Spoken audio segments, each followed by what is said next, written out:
So today we'll be looking at choosing the best journal for your manuscript, and we have Dr. Rachel Barron. Rachel has been working with us at Asia Edit for a little over 20 years now. I don't know, is that giving away too much personal information? But she sort of advanced from being an editor through a senior editor, assistant chief editor, a co-chief editor. So she's one of our very reliable members of the team. She got her PhD in the UK and currently lectures in an English-speaking university in Italy, teaching psychology. She has a really good overview of both the client and the editor side of the business, which is why she's ideally suited for today's topic. So over to you, Rachel. I'll stay on as a little window in case you need to talk to me, but the floor is yours. Thank you. Okay, thank you, Nick, and thank you to everybody for joining us this evening. As Nick said, we're going to be looking at how to select the best journal for your manuscript.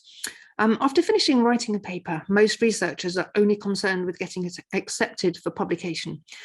But publishing in the wrong journal might mean your research is never read by the right audience and never gets cited, which will hardly help your career or your self-esteem. So during the webinar, we'll first take a general look at journal publishing and the different publication modes that they offer. Then we'll look at the specific features of journals that you need to consider when you're making your choice, including the numerous indices that are used to evaluate the quality of journals. Along the way, we'll take a look at predatory journals and how to avoid them. And if you have any questions during the webinar, please type them into the chat box and I'll answer them at the end when we'll also have time for a discussion and Q&As. So there is both a chat box and a Q&A box that you should see at the bottom of your screen that you can use throughout the webinar. Okay, so let's look at a little bit of background about academic journals first. Academic journals are the backbone of scientific research. Without them, there'd be no reliable means of disseminating research, and developments in all areas of science will be impeded. So it's the only way we have, really, the only reliable way we have of disseminating our findings to others. The first scientific journal was published in 1666. It was entitled Transactions Giving Some Account of the Present Undertakings, Studies and Labours of the Ingenious in Many Parts of the World. It's a great title, I think. And it was the result of a meeting at the Savoy Hotel in London amongst the world's leading thinkers of that time. We've certainly come a long way from there. Journals publish novel research that furthers progress in a particular academic field, or sometimes more generally, they cover all fields, all kind of developments in science. The types of articles might vary, but generally their aim is to publish novel research and commentary that contributes to our understanding of and furthers progress in the particular field or topic. Journals might publish on different schedules, whether that's yearly, quarterly, monthly, or even weekly. And probably the most important feature of academic journals, the thing that distinguishes them from other kinds of publications, is the peer review process.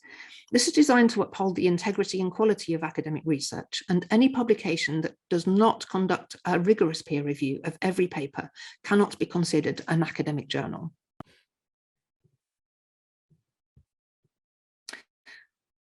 So we've gone from that one first journal that we just looked at to an estimated 34,000 peer-reviewed academic journals today. And this number is increasing by around 5 to 7% annually.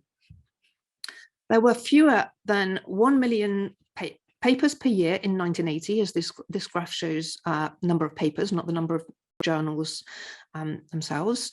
But you can see in 1980, the graph was down here, and it has increased to more than 7 million today. So 7 million papers are published in academic journals every year.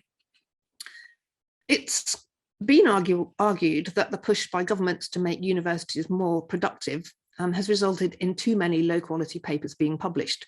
And certainly with so many being published each year, it's hard to keep track of all of the current literature.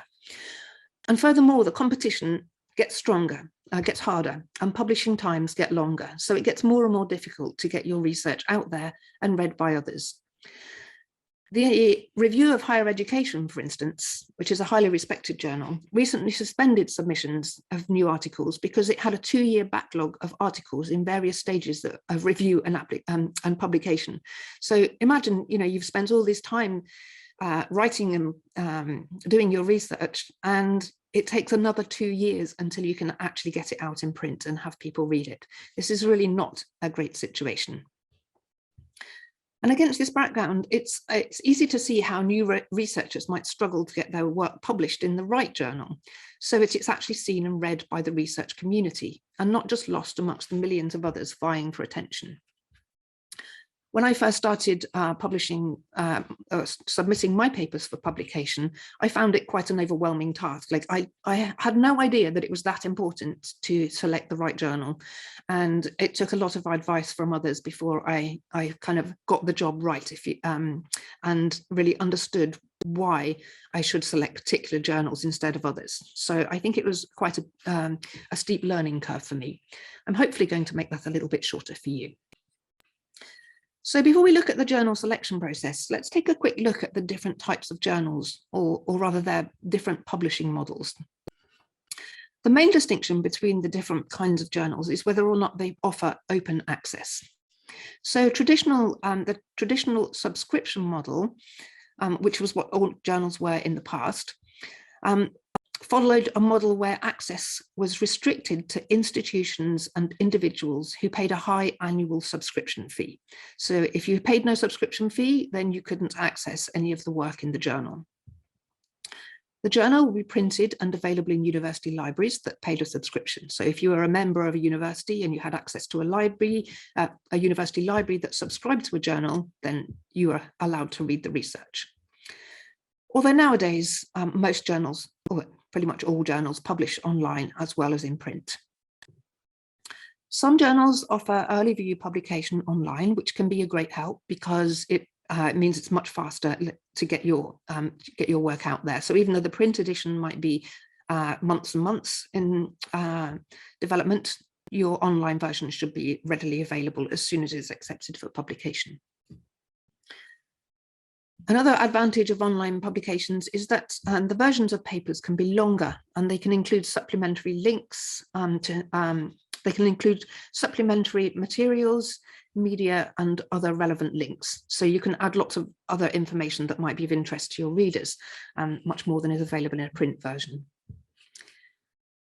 The author in this model does not pay a publication fee. However, the journals do retain the copyright of the work they publish, and even authors don't have free access to their own papers under this model. So open access journals have become much more popular in recent years, and they've really only taken off since the possibility of publishing online, but they've taken off in a big way since then. Most traditional journals now offer an open access option, and many new journals are entirely open access. Others just follow a hybrid model. There are various advantages to publishing in an open access journal. First, your work is more visible. Anyone can see your work and they don't have to pay for it. There's a potential societal impact, so policymakers, non-government agencies, the media, educators, and practitioners can all access your findings and potentially apply them in their fields. In fact, even members of the public can also access your work if they're interested in it. So it really is open to everybody. You can freely share your research because you retain copyright. And funding bodies and research institutions are increasingly requiring research outputs to be published as open access. And that's one of the main drivers behind its increasing popularity. So it might be that if your work was subsidized by a grant or by a university, they may insist that it goes into an open access journal when you're ready to publish. However, there are some disadvantages, some downsides. The most important of these is that publishers charge for open access because they don't receive subscription fees from universities or individuals. The fees can be quite high. Sometimes they can amount to thousands of dollars. So this is definitely something to be taken into consideration. The other problem is that the explosion of open access journals has opened up the possibility for predatory journals to take advantage of the open access model. I'm sure we've all heard of predatory journals. We're going to be looking at them in a bit more detail in a moment, but they basically take your money in the same way as a normal open access journal might, but they provide little in return. You can actually lose your reputation by publishing in a predatory journal. It shows that you haven't done your research well and where to publish, and it's unlikely to be read by anybody in any case, because most people will try to avoid any such journals. So you really need to be quite careful about journal selection when you're choosing open access. As I say, more on this in a moment. Mega journals cover both the previous types. They've been around for a while. PLOS One was the first journal to establish this model. They have a few distinct features that offer both advantages and disadvantages. Firstly, they publish thousands of articles a year rather than tens or hundreds for normal journals. So they have a really broad reach, publishing thousands and thousands of papers. They're generally not field specific, so they're likely to be read by a much broader audience, but the problem is that they might not reach the specific target audience that you're looking for. So they can be really useful choice if you want a broad audience, but it really depends on the type of paper that you're submitting for publication.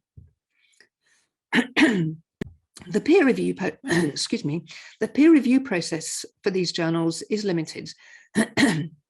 Because they're not field specific, they're evaluated on their technical aspects, so that the quality of the research is evaluated during peer review, but not the relevance or the potential contribution to the field, because the reviewers are looking at it in a broad sense rather than in a field-specific sense. These journals are generally online only, and they charge publication fees like open access journals. Their turnaround time are generally faster than for normal journals because of the rapid or less intense peer review process, and because they publish so many papers.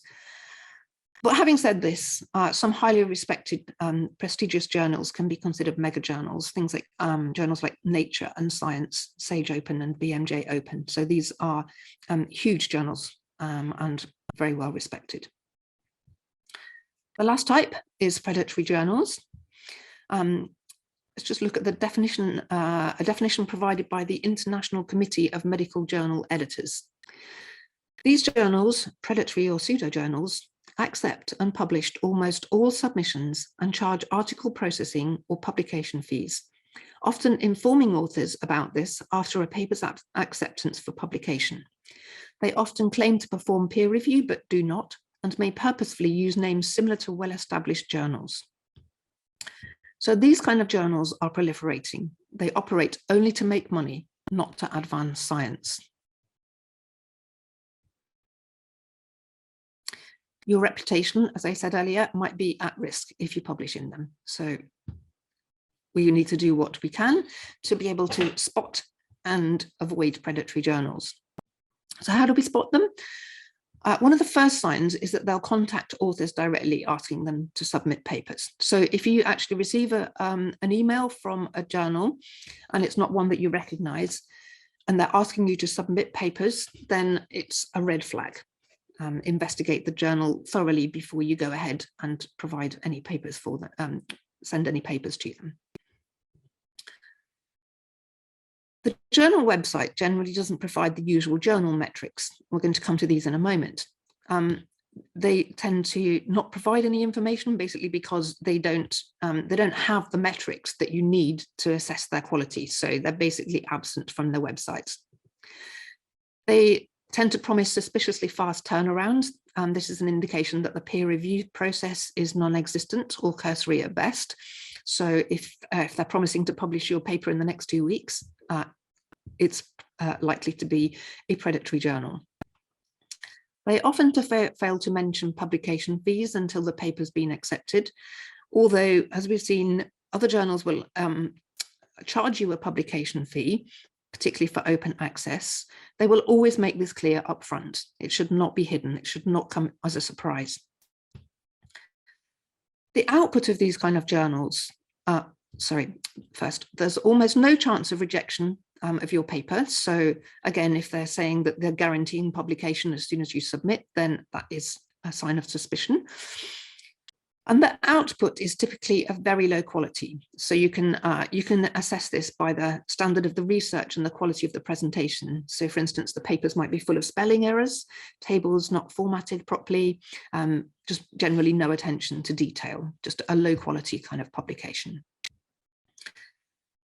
They can be difficult to spot because they use fictitious information on their websites. They just basically make up stuff to fool you into thinking that they're proper journals.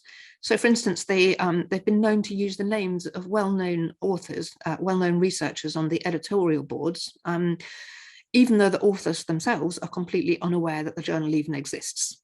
So it might look like they have a reputable editorial board, but those board members, alleged board members, know nothing about it. Nevertheless, there's always going to be some unsuspecting authors who will inadvertently select one of these journals, which means that the research is basically lost to the scientific community. It's never going to be read. It's never indexed anywhere. It can't be found. It's just completely pointless submitting there. So how do you avoid them? Well, basically, the rest of the webinar is going to focus on how to generate a short list of potential journals and how to review their scientific rigor and trustworthiness. Following all of the advice given here will ensure that you don't inadvertently send your paper to a predatory journal and will ensure the best match between your paper and the journal based on a range of criteria. Finally, if it seems too confusing, ask us about our journal selection service, where we'll do the hard work for you.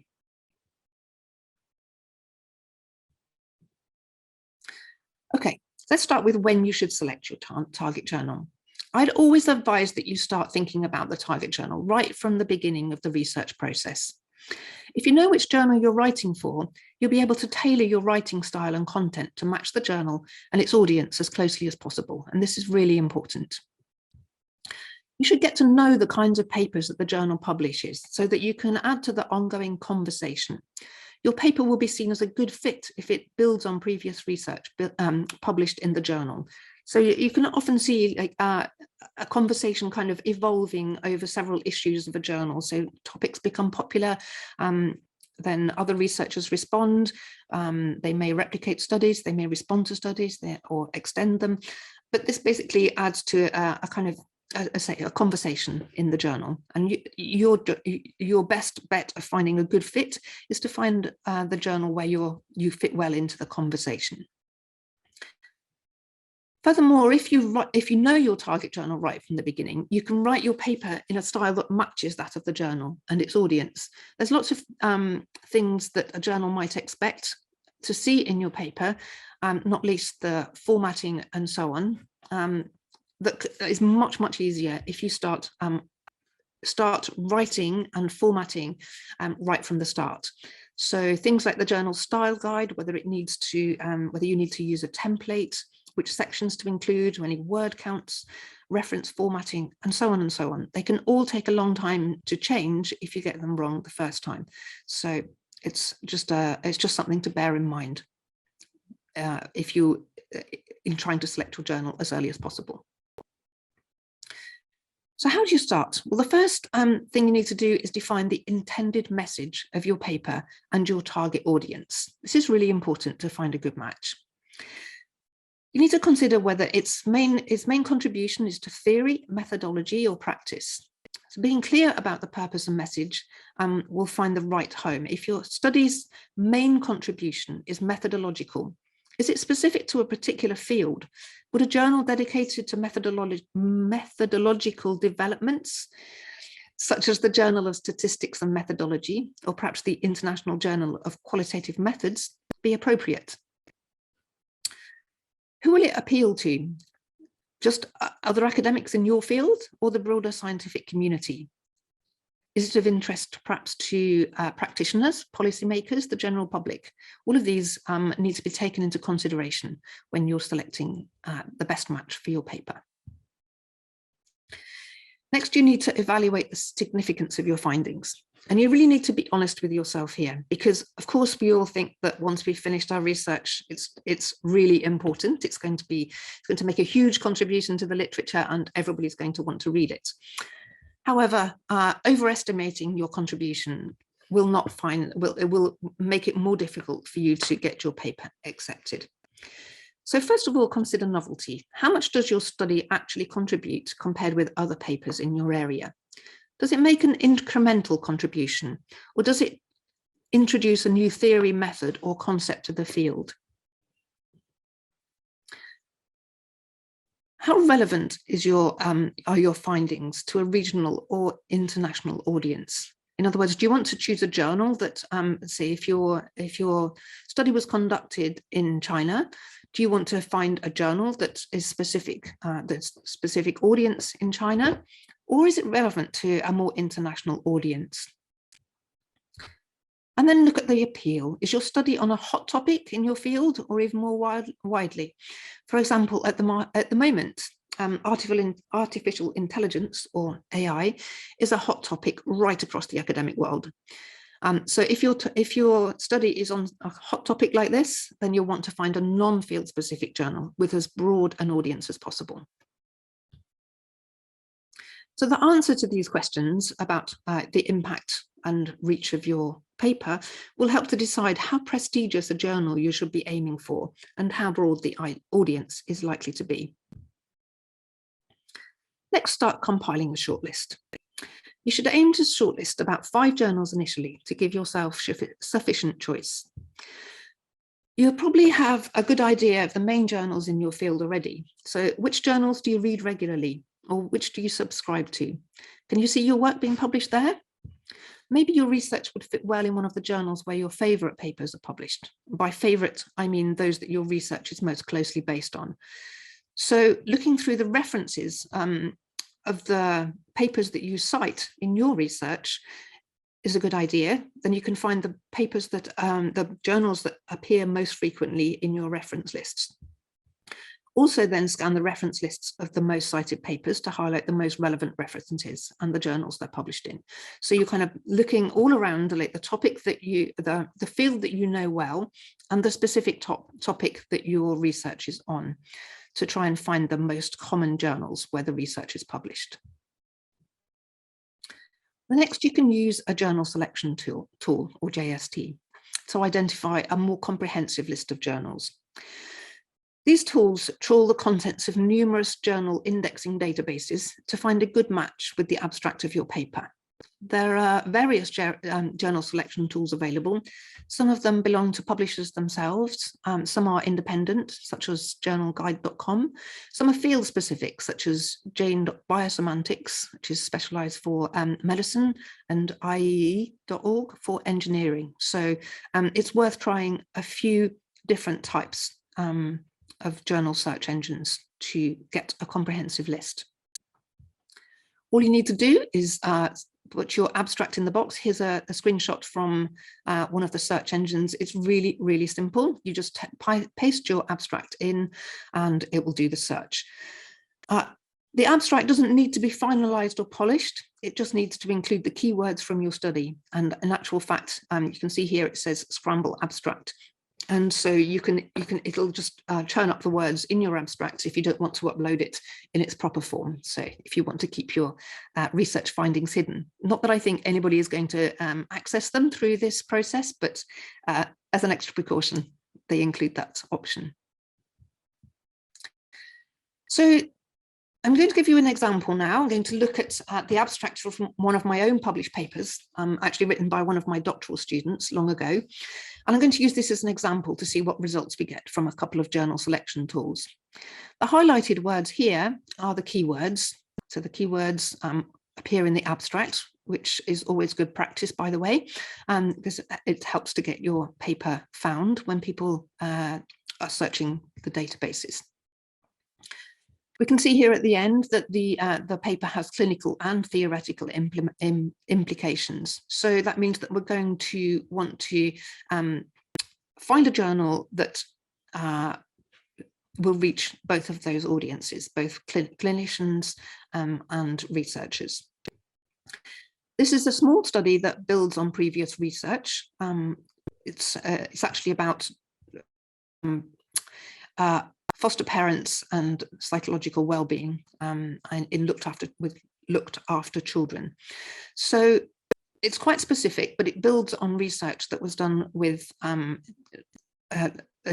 larger population of parents and children. So it's not going to have a massive impact outside the field of research on foster carers and looked after young people. So we're going to be looking for a specialized journal.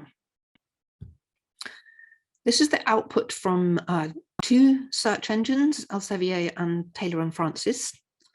As you can see, the two search engines give different results and provide different information about the journals. So we can see some of the journal metrics here, and we're going to be looking at these in more detail in a moment.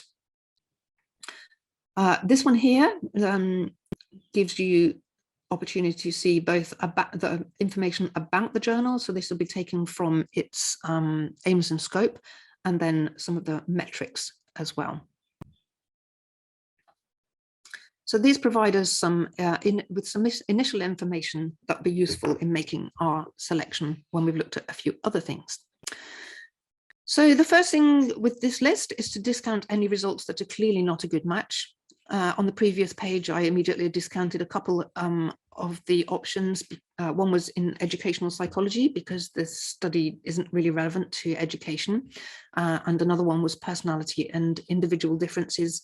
And that's not a very good match for the paper either, because it's too general. Then you want to combine the best options from your review of papers and your database searches. Hopefully there's going to be a lot of overlap between the two sources. So you come up with a list that includes both, but hopefully with overlap between some of them. And now you're going to be ready to evaluate the top 3 to 5 journals on your list. To do this, the first thing we want to review is the journal's aims and scope. This is really important. It's the most important selection criteria for selection. If your paper's not a good fit, it will be rejected even before review. As I say, all reputable journals should provide a clear statement about their aims and scope. If they don't, then you should really be questioning whether this is an appropriate journal. As well as looking at the journal's aims and scope, you need to familiarize yourself with the journal's content. So if this is a journal you know well, all the better, because you will already be familiar with the content. But it's really, if it's an unfamiliar journal to you, then do spend a bit of time exploring it. Even if you can't access the full articles, it's worth browsing the abstracts from a few recent issues. This will give you a good idea of whether your paper will fit well in the journal, and it will also give you an idea of the quality of the research it publishes. So looking at the 2 journals at the top of the lists that came up in the example search, we can quickly look at the aims and scope of them. Of course, in reality, we'll be looking at more than 2, but we're just looking at these as an example.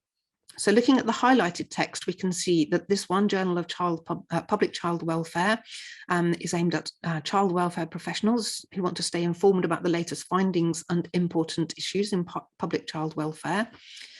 It provides a broad forum for theory-based and applied research in child welfare, and it provides the quality research and comprehensive information that child welfare professionals and public agencies need most.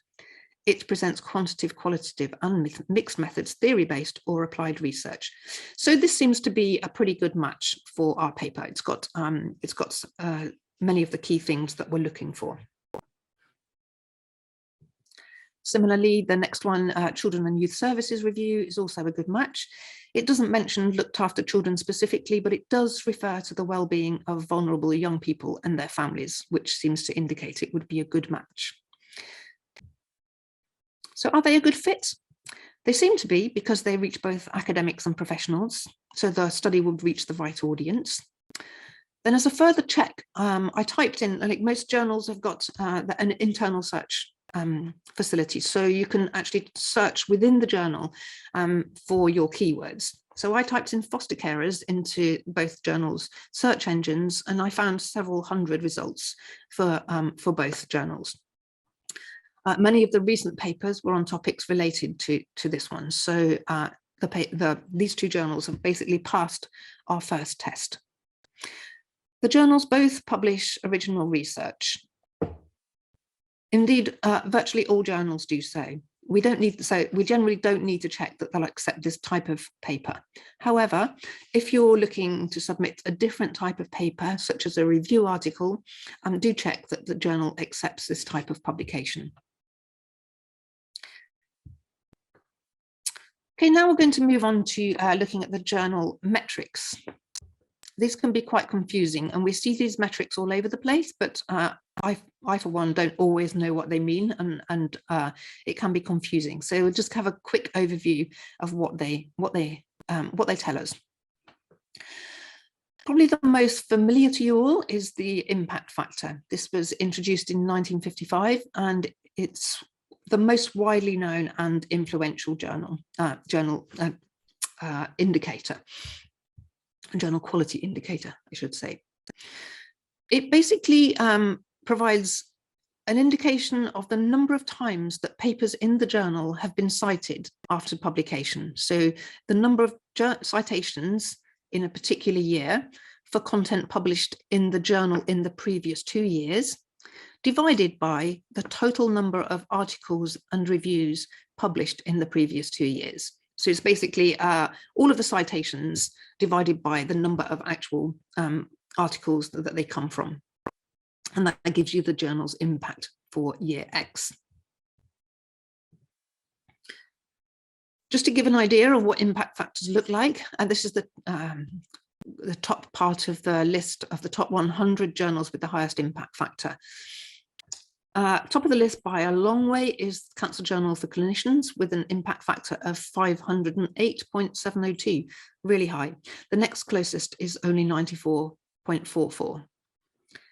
The list is dominated by journals in the life sciences and medicine, and especially by Nature Reviews publications. So these are the most prestigious and most widely cited journals in the world. This is typical, and it illustrates why it's difficult to compare impact factors across different fields, which we'll come to in a moment.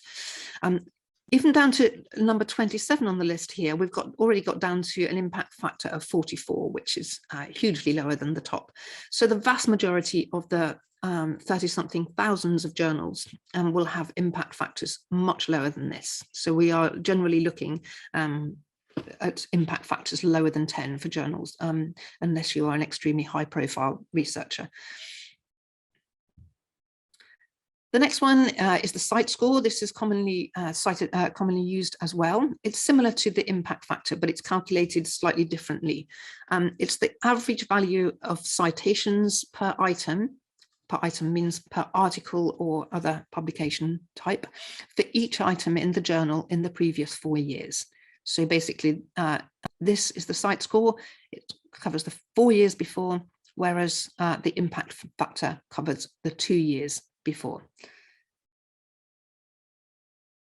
This can be it can be useful to have an indicator of citations of over a longer period of time, because it can take some subjects. It takes quite a while for papers to be cited, so that some fields are faster than others at disseminating their research. The 5-year impact is the same, but uses data from the previous 5 years. And this is, again, considered useful in academic fields with typically low citation counts or where research dissemination is slow. And other variations include the median impact factor and aggregate impact factor. And these take into account the large variations among academic disciplines. because, as I mentioned before, impact factors don't mean the same for different fields. The life sciences, as we saw in the table, have really, really high impact factors. But if you are publishing in the humanities, particularly, an impact factor of 2 would be very good. So you really need to know the impact factors in your own field to be able to evaluate them properly. Another couple of alternatives to the impact factor, the source normalized impact per paper. This adjusts for differences in citation patterns across disciplines, as I was just talking about. And the Shimago Journal Rank, or SJR, indicates the quality and prestige of the journal because it takes into account both the number of citations received plus the prestige of the journals where the citations come from. So in other words, it's not just any old citations, but citations from well-reputed journals that count the most. What do these indices tell us? Well, generally they all provide information about the quality of the journal. The higher the impact factor in general, the higher the journal quality, the greater its visibility, and the more competitive it may be to get published in it. Higher impact journals have more prestige. Universities usually take the impact factor into account when evaluating the quality of your research, as I'm sure you're very well aware. However, none of the indices is infallible. The number of citations per paper can be inflated by just a few papers with a high number of citations. So many other papers that were published might have received none, but it will skew the indices if just 1 or 2 papers are hugely cited. They can also be skewed by self-citations. So I think this is a common game played by academics. If you self-cite your own work, then you will increase your the number of citations to your papers, and it will increase the impact factor of your work. So for this reason, some metrics exclude self-citations from their calculations. Is it always best to go to for the highest impact factor journal? Not always.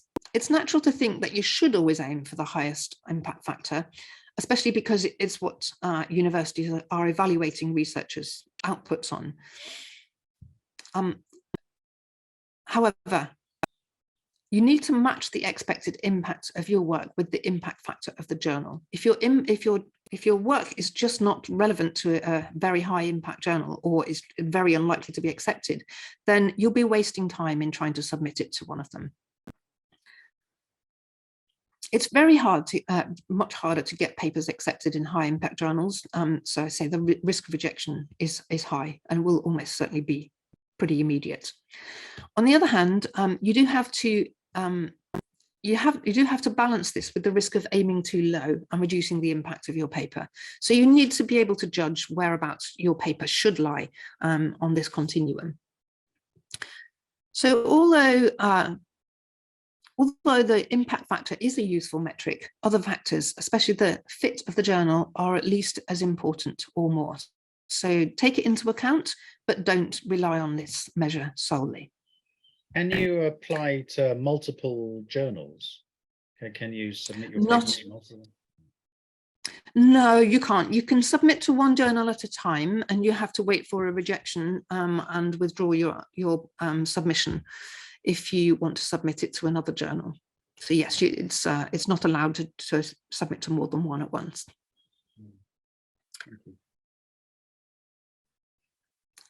Okay, so the next metric we'll look at is journal indexing. Journal indexing refers to the publication of journal articles grouped by discipline, subject, or publishing type. So when you are searching for papers that you want to read, you'll be looking at a database that has indexed journals in it. Journals need to appear in at least one indexing database to be discoverable and considered trustworthy. And non-indexed journals are generally of lower quality and should not be considered for submission of your paper. If your paper isn't listed in one of these databases, it's a likely sign that you should avoid it. because without indexing, your paper will never be found. There's no possible way that it can be found apart from a general Google search, and that would be very unlikely to find your paper. The indexing databases can be either general or specific.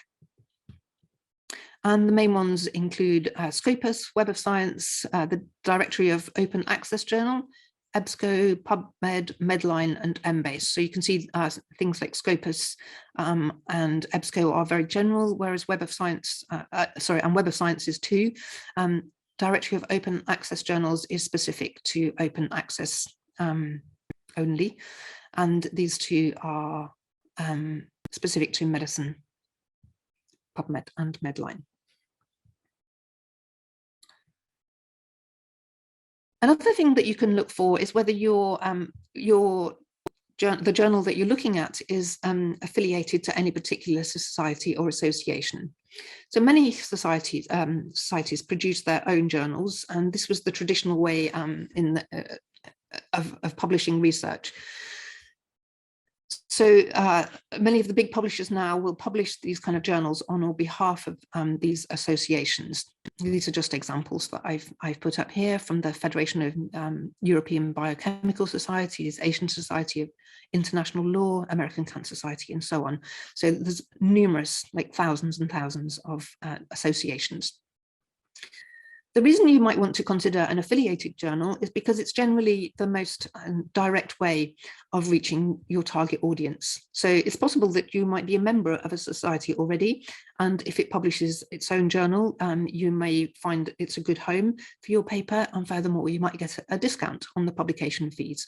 So affiliated journals are well worth considering. Another thing that we probably should look at, it's not a huge factor, but it's important to consider whether the editorial board members are legitimate. So they can give us some kind of indication of the quality of the journal. You need to look at whether board members are recognized as leading scholars in their field, and whether they're affiliated to a reputable institution. In other words, all journal editors and board members are active researchers who should be contributing to their fields and be active in research, as well as acting as editorial board members. You need to check that the journal website contains contact information for the board members. As I said before, when we were talking about predatory journals, the predatory journals often don't include such information. They just gloss over it. It's not available, and this should be a red flag. If you can't contact the editor, it's a worrying sign. Another thing to look out for is whether the editor-in-chief or other board members regularly contribute editorials, because this indicates a strong engagement with the journal, and it's generally a sign of it being current and up to date, and the board members being actively involved in research.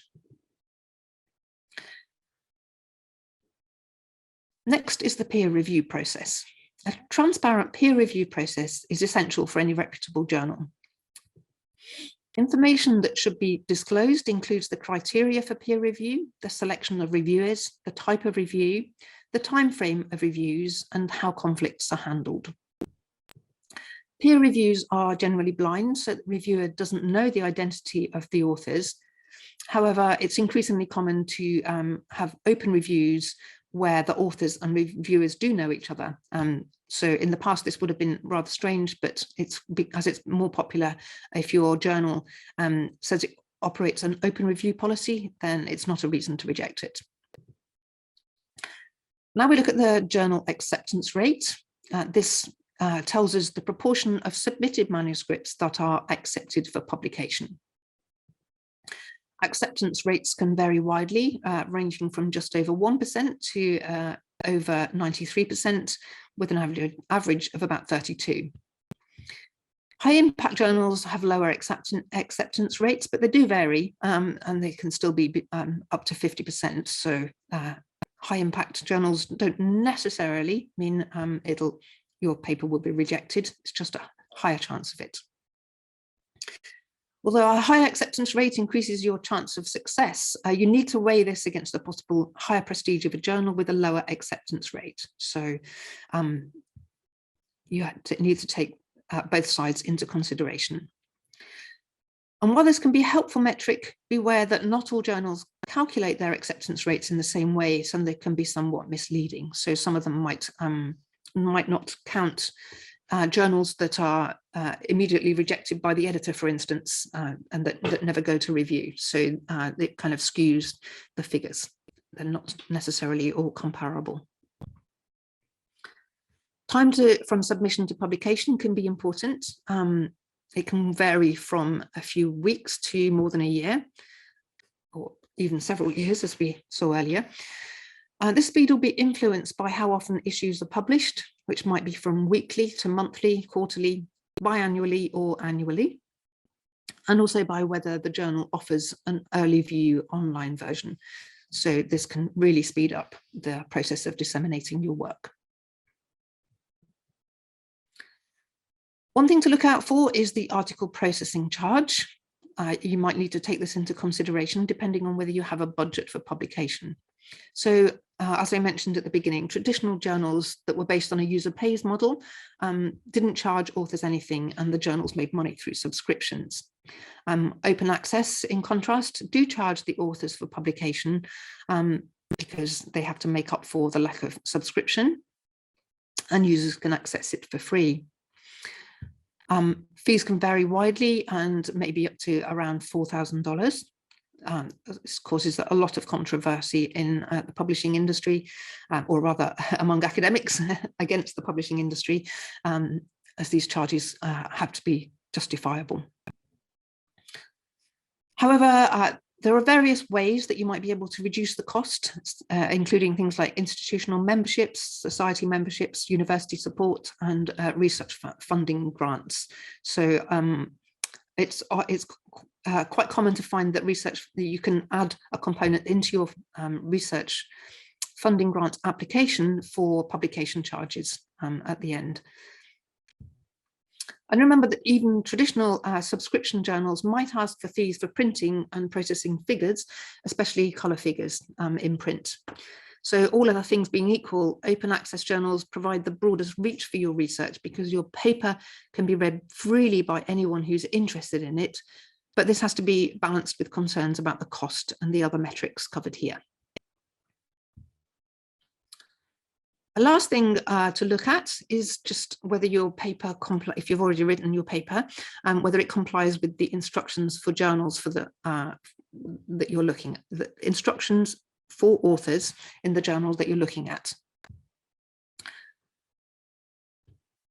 You might want to check whether there's word limits for the whole paper or each section, because some of them can be really quite restrictive, and it might determine your choice. If a journal only accepts a paper of 3,500 words, say, and yours is 6,000 words, you're going to find it really difficult to cut it down to meet the journal's requirements. Check whether specific formatting or templates are needed. Many journals provide templates. They might be optional or compulsory, but it's a good idea to know whether one is needed before you actually start compiling your paper. And also check whether the citation and referencing style matches that of the journal. Of course, nowadays it's quite easy to change the journal referencing style. We can do it if you're using EndNote or something similar for your references, then you should just be able to output them in a different style. But still, it's worth taking into consideration because it's quite a time-consuming job. I would say take these things into consideration, but only if you have 2 or more journals that are an equally good match in all other respects. It's not like reformatting is such an onerous task that it should strongly influence your decision. And if there's a lot of reformatting to be done, you could always get us to do it for you. Now you want to rank your shortlist. Do at least your initial shortlist of 5 journals pass the above tests. So some of them you're going to use to evaluate the quality of the journal, some are just checks to make sure they're not predatory journals, but you should be able to answer yes to most of the criteria above. is a clear favorite. If there's one clear favorite that's outstanding, then of course your decision is much easier. And the most important deciding factor should be the match with the journal's aims and scope. Like if it doesn't match the aims and scope of the journal, don't even bother going on to review the other criteria. It should be rejected, first of all.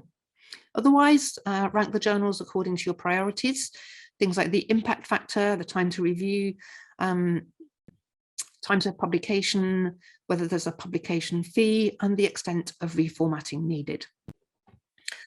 Okay, so I was going to just have a quick look at the comparison between the journals that I used as examples earlier, but I noticed the time is now 5:02, so I think I'm going to stop there instead and see if we have any questions or discussion. Okay, thank you very much, Rachel. Yeah, I mean, the question I asked earlier was one of the questions that came up in the Q&A chat. Okay. Submitting to multiple journals. Okay. But we have other questions here. Monica asks, should she just ignore all the journals that send emails to her to avoid predatory journals? So basically, are all the people that contact you directly, are they very much likely to be predatory journals? It's very likely. I mean, if you don't recognize the journal name, if it's not one that you read regularly, then I would definitely be suspicious. If it is one that you read regularly, obviously it's more likely to be legitimate, and they maybe just be contacting you because you perhaps have they have perhaps spotted that you are an active researcher in that field, and they may, for instance, have a special issue coming up that you might be able to contribute to or something. So do read the email and look at the journal, but use all of the criteria that I've suggested to really check whether it's predatory or not. I know that some kind of mega journals, all the frontiers journals, for instance, which are absolutely huge, do a lot of contacting of authors, trying to get them to submit papers. And there has been some question over whether that classifies them as a predatory journal. In general, I don't think they are. They publish some very prestigious research. Do you recommend submitting? The next question is, do you recommend submitting to the journal Frontiers in Psychology? Okay, so yes, I think it's a good journal. I think, as I say, it's had some questions in the past, the Frontiers group, but I think that the matter has been kind of settled. They're more active in seeking or actively approaching researchers than other publishers. But at the end of the day, they do produce good research, so I wouldn't discount them. And your research, when it goes into Frontiers, I mean, it is readily available to everyone.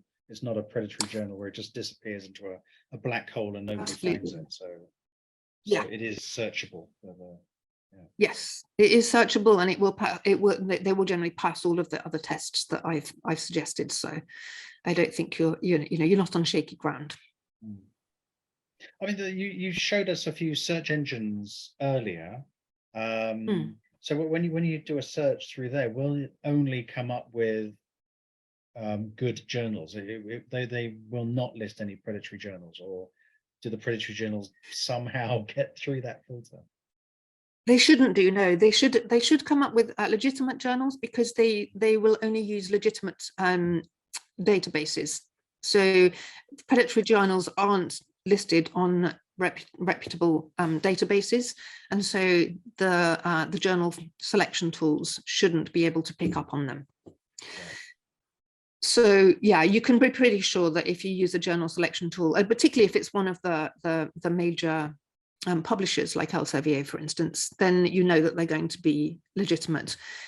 Of course, it's still worth just checking all of the other things, because it will give you an indication of the quality and all of the other things that we were looking at. So it still helps to make your decision to actually run through all of the different checks, even though you know that the journal is legitimate. And I guess if you're using Elsevier,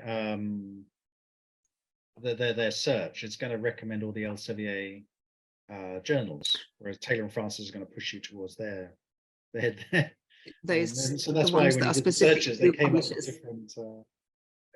Yes, wondered, they did. Cross-reference or not? I don't know. No, they will, those ones will just produce their own publications, but some of the general ones will be much broader. But I just find it's useful to use 2 or 3 different search engines just to get a range in case they are biased in any particular way. So you know, by using 2 or 3, you can be sure that you've got a pretty comprehensive list. I see Felix has got his hand up. Yes. Yes. Thanks, Nick. Thanks, Rachel.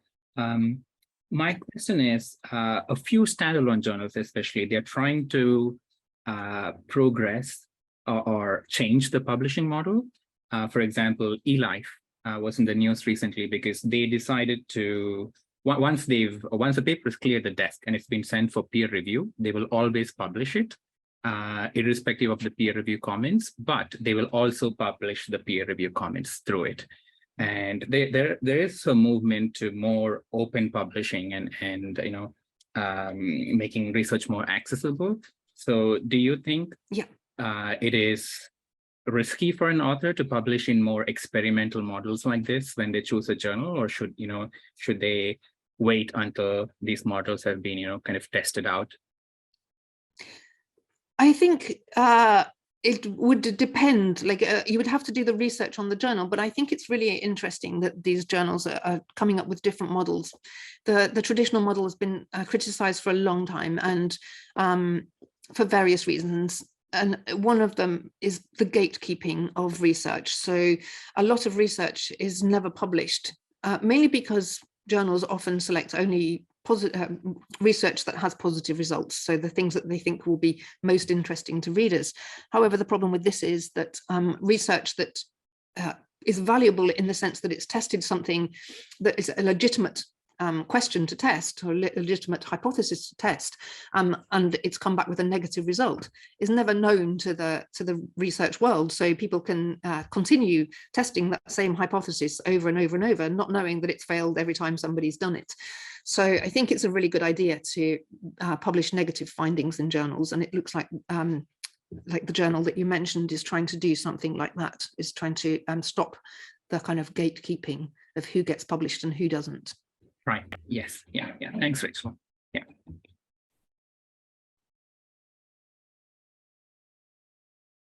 Okay. I can't see any other questions coming to the fore. So we just hit the 1 hour mark. I think it's an appropriate time to wrap up. If anyone does have any questions after this, we will send a link to this recording in the next day or so. And you can get back to us with any questions that you might have. As Rachel mentioned earlier, we do have a publication package where we can help you with your journal search. So that's something you can quiz us over afterwards as well. Okay. Well, thank you very much, Rachel. And thank you very much for those who've attended this evening. I'll let you get on with your dinners or wherever you are in your evening. And we'll look forward to seeing you at the next webinar. We'll email you with the date for when that's to happen. Thank you very much again. And thank you, everyone. Pleasant evening.